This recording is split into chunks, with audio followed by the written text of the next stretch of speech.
Carta abierta de Rodolfo Walsh a la Junta Militar. Reproduzca esta información, hágala circular por los medios a su alcance.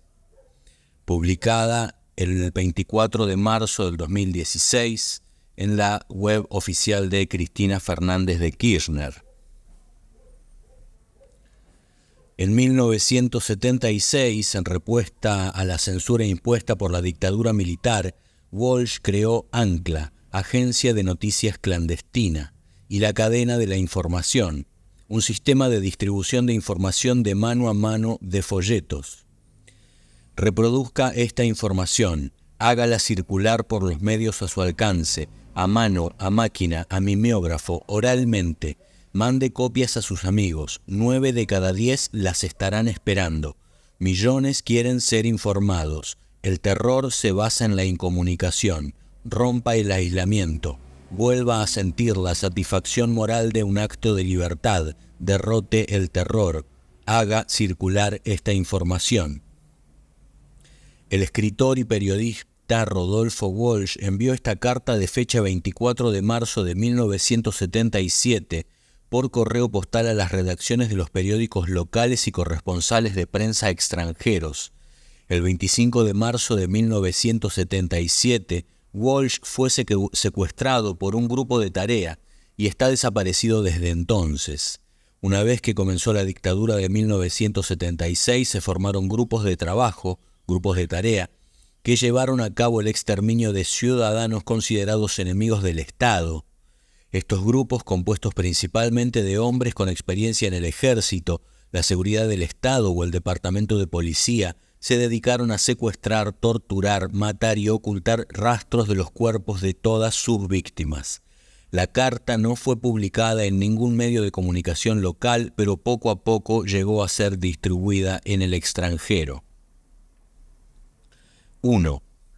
La censura de prensa, la persecución a intelectuales, el allanamiento de mi casa en el Tigre, el asesinato de amigos queridos y la pérdida de una hija que murió combatiéndolos son algunos de los hechos que me obligan a esta forma de expresión clandestina, después de haber opinado libremente como escritor y periodista durante casi 30 años. El primer aniversario de esta junta militar ha motivado un balance de la acción de gobierno en documentos y discursos oficiales, donde lo que ustedes llaman aciertos son errores, los que reconocen como errores son crímenes y los que omiten son calamidades. El 24 de marzo de 1976 derrocaron ustedes a un gobierno del que formaban parte, a cuyo desprestigio contribuyeron como ejecutores de su política represiva, y cuyo término estaba señalado por elecciones convocadas para 9 meses más tarde. En esa perspectiva, lo que ustedes liquidaron no fue el mandato transitorio de Isabel Martínez, sino la posibilidad de un proceso democrático donde el pueblo remediara males que ustedes continuaron y agravaron. Ilegítimo en su origen, el gobierno que ustedes ejercen pudo legitimarse en los hechos recuperando el programa en que coincidieron en las elecciones de 1973 el 80% de los argentinos y que sigue en pie como expresión objetiva de la voluntad del pueblo, único significado posible de ese ser nacional que ustedes invocan tan a menudo. Invirtiendo ese camino, han restaurado ustedes la corriente de ideas e intereses de minorías derrotadas que traban el desarrollo de las fuerzas productivas, explotan al pueblo y disgregan la nación. Una política semejante solo puede imponerse transitoriamente prohibiendo los partidos, interviniendo los sindicatos, amordazando la prensa e implantando el terror más profundo que ha conocido la sociedad argentina. 2. 15.000 desaparecidos, 10.000 presos, 4.000 muertos, decenas de miles de desterrados son la cifra desnuda de este terror. Colmadas las cárceles ordinarias, crearon ustedes en las principales guarniciones del país virtuales campos de concentración donde no entra ningún juez, abogado, periodista, observador internacional. El secreto militar de los procedimientos, invocado como necesidad de la investigación, convierte a la mayoría de las detenciones en secuestros que permiten la tortura sin límite y el fusilamiento sin juicio. Más de 7.000 recursos de habeas corpus han sido contestados negativamente este último año. En otros miles de casos de desaparición, el recurso ni siquiera se ha presentado porque se conoce de antemano su inutilidad o porque no se encuentra abogado que ose presentarlo después de que las 50 o 60 que lo hacían fueron a su turno secuestrados. De este modo han despojado ustedes a la tortura de su límite en el tiempo. Como el detenido no existe, no hay posibilidad de presentarlo al juez en 10 días, según manda una ley que fue respetada aún en las cumbres represivas de anteriores dictaduras. La falta de límite en el tiempo ha sido complementada con la falta de límite en los métodos, retrocediendo a épocas en que se operó directamente sobre las articulaciones y las vísceras de las víctimas, ahora con auxiliares quirúrgicos y farmacológicos de que no dispusieron los antiguos verdugos. El potro, el torno, el despellejamiento en vida, la sierra de los inquisidores medievales reaparecen en los testimonios junto con la picana y el submarino, el soplete de las actualizaciones contemporáneas. Mediante sucesivas concesiones al supuesto de que el fin de exterminar a la guerrilla justifica todos los medios que usan, han llegado ustedes a la tortura absoluta, intemporal, metafísica en la medida en que el fin original de obtener información se extravía en las mentes perturbadas que la administran para ceder al impulso de machacar la sustancia humana hasta quebrarla y hacerle perder la dignidad que perdió el verdugo, que ustedes mismos han perdido. 3. La negativa de esa junta a publicar los nombres de los prisioneros es asimismo la cobertura de un sistema de ejecución de rehenes en lugares descampados y en horas de la madrugada con el pretexto de fraguados combates e imaginarias tentativas de fuga. Extremistas que panfletean el campo, pintan acequias o se amontonan de a 10 en vehículos que se incendian son los estereotipos de un libreto que no está hecho para ser creído, sino para burlar la reacción internacional ante ejecuciones en regla, mientras en lo interno se subraya el carácter de represalias desatadas en los mismos lugares y en fecha inmediata a las acciones guerrilleras. 70 fusilados tras la bomba en Seguridad Federal, 55 en respuesta a la voladura del Departamento de Policía de La Plata, 30 por el atentado en el Ministerio de Defensa, 40 en la masacre del Año Nuevo que siguió a la muerte del coronel Castellanos, 19 tras la explosión que destruyó la comisaría de Ciudadela, forman parte de 1.200 ejecuciones en 300 supuestos combates, donde el oponente no tuvo heridos y las fuerzas a su mando no tuvieron muertos. Depositarios de una culpa colectiva, abolidas las normas civilizadas de justicia, incapaces de influir en la política que dicta los hechos por los cuales son represaliados. Muchos de esos rehenes son delegados sindicales, intelectuales, familiares de guerrilleros, opositores no armados, simples sospechosos a los que se mata para equilibrar la balanza de las bajas según la doctrina extranjera de cuenta cadáveres que usaron las SS en los países ocupados y los invasores en Vietnam.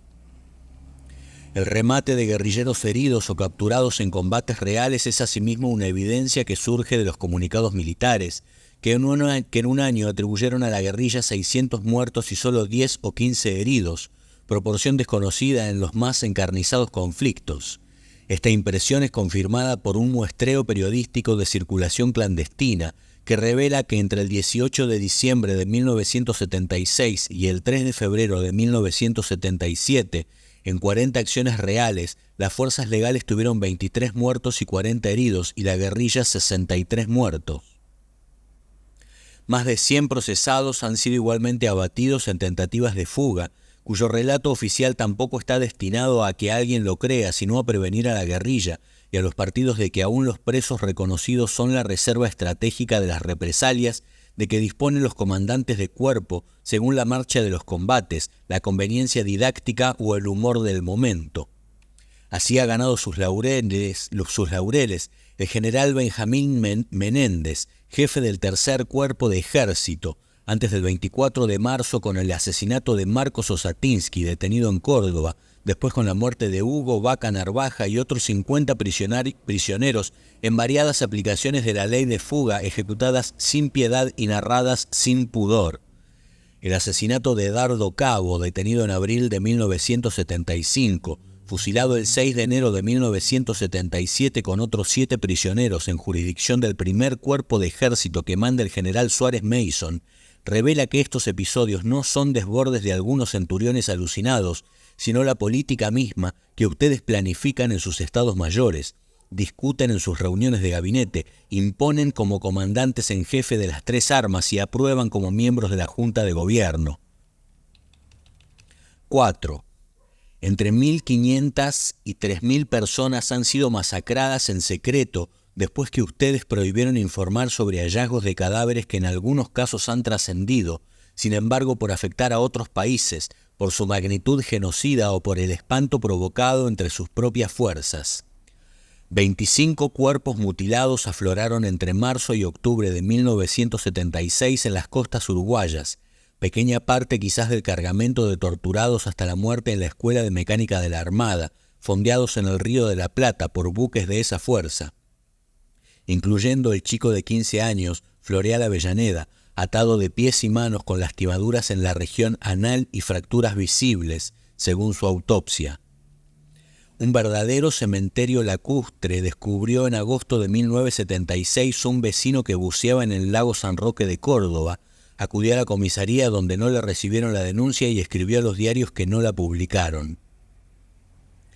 34 cadáveres en Buenos Aires entre el 3 y el 9 de abril de 1976, 8 en San Telmo el 4 de julio, 10 en el río Luján el 9 de octubre, sirven de marco a las masacres del 20 de agosto, que apilaron 30 muertos a 15 kilómetros de Campo de Mayo y 17 en Lomas de Zamora. En esos enunciados se agota la ficción de bandas de derecha, presuntas herederas de las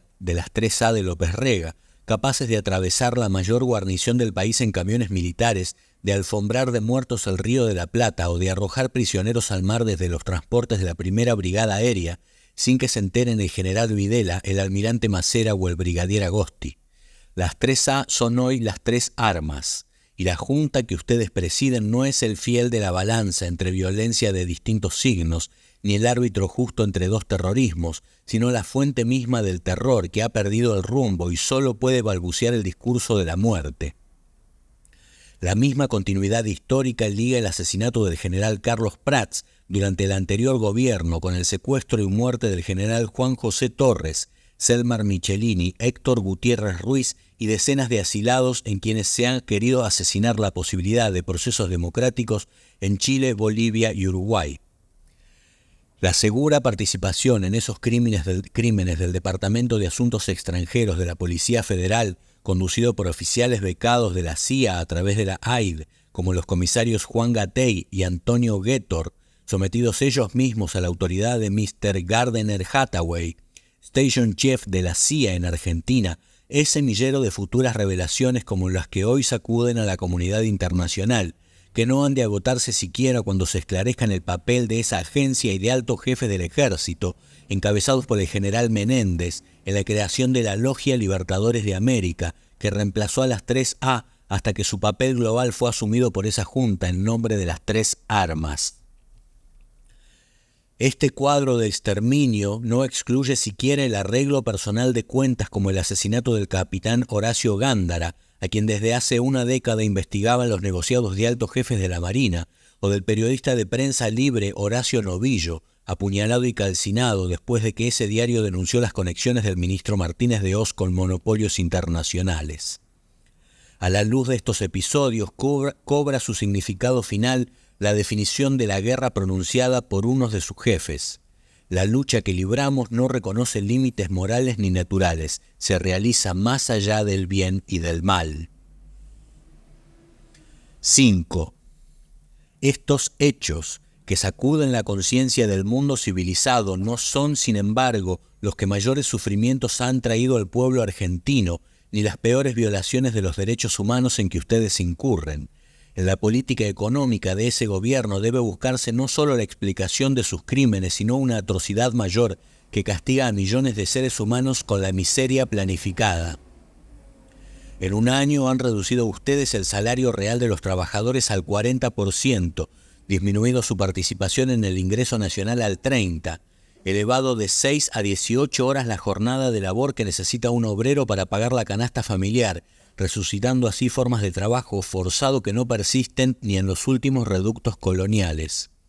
congelando salarios a culatazos mientras los precios suben en las puntas de las bayonetas, aboliendo toda forma de reclamación colectiva, prohibiendo asambleas y comisiones internas, alargando horarios, elevando la desocupación al récord del 9%,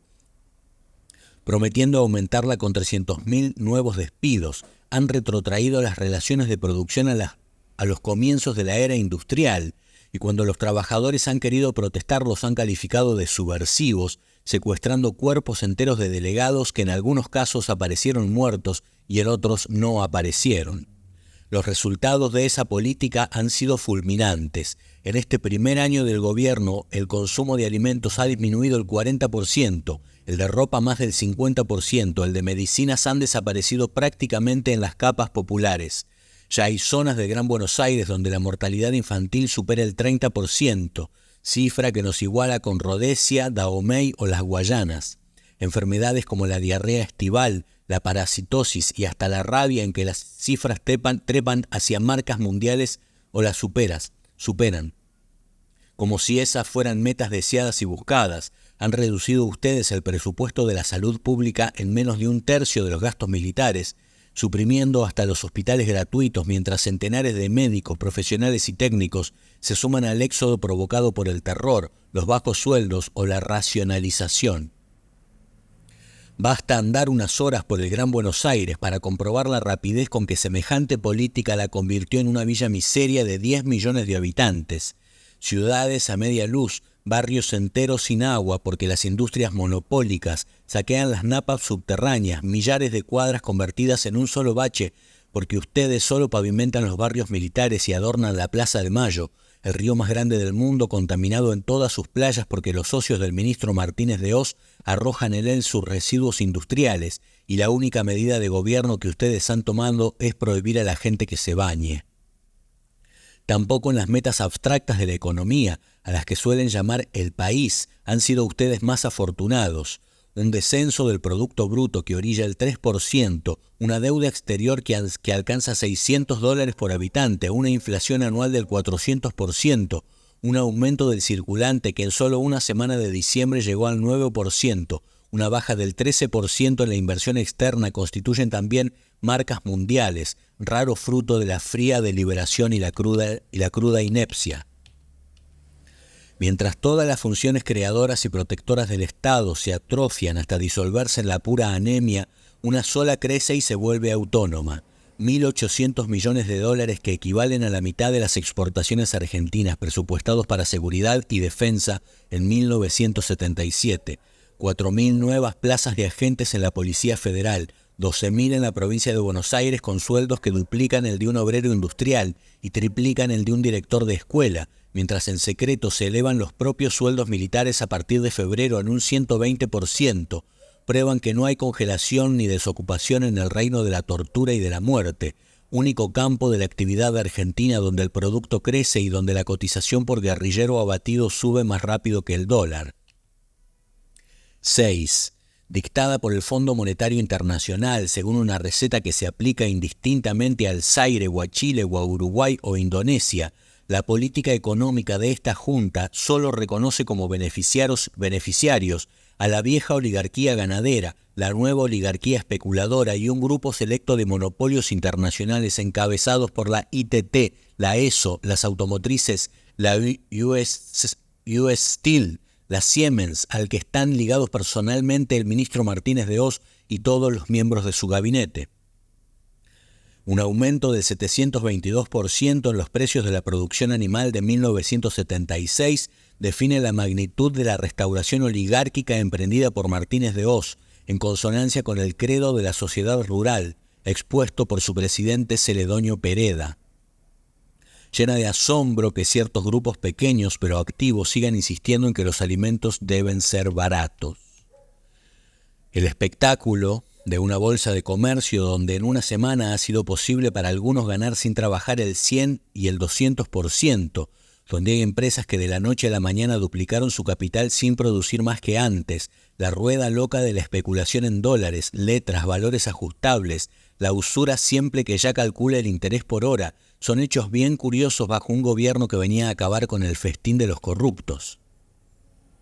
Desnacionalizando bancos, se ponen el ahorro y el crédito nacional en manos de la banca extranjera. Indemnizando a la ITT y a la Siemens, se premia a empresas que estafaron al Estado. Devolviendo las bocas de expendio, se aumentan las ganancias de la Shell y la ESO. Rebajando los aranceles aduaneros, se crean empleos en Hong Kong o Singapur y desocupación en la Argentina. Frente al conjunto de esos hechos, cabe preguntarse quiénes son los apátridas de los comunicados oficiales, dónde están los mercenarios al servicio de intereses foráneos, cuál es la ideología que amenaza al ser nacional. Si una propaganda abrumadora, reflejo deforme de hechos malvados, no pretendiera que esa junta procura la paz, que el general Videla defiende los derechos humanos o que el almirante Macera ama la vida, aún cabría pedir a los señores comandantes en jefes de las tres armas que meditaran sobre el abismo al que conducen al país tras la ilusión de ganar una guerra, que aun si mataran al último guerrillero no haría más que empezar bajo nuevas formas, porque las causas que hace más de 20 años mueven la resistencia del pueblo argentino no estarán desaparecidas sino agravadas por el recuerdo del estrago causado y la revelación de las atrocidades cometidas. Estas son las reflexiones que en el primer aniversario de su infausto gobierno he querido hacer llegar a los miembros de esa junta, sin esperanza de ser escuchado, con la certeza de ser perseguido, pero fiel al compromiso que asumí hace muchos años de dar testimonio en momentos difíciles. Rodolfo Walsh, cédula de identidad 2845022, Buenos Aires, 24 de marzo de 1977.